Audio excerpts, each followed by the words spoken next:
dalam bentuk skala besar. Dan ini adalah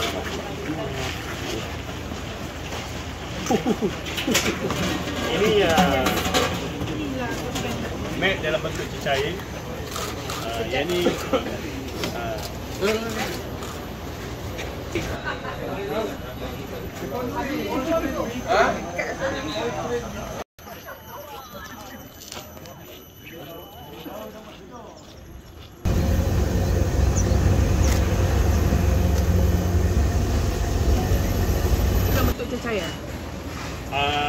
dalam bentuk kristal, itulah dia jual dalam berbagai bentuk.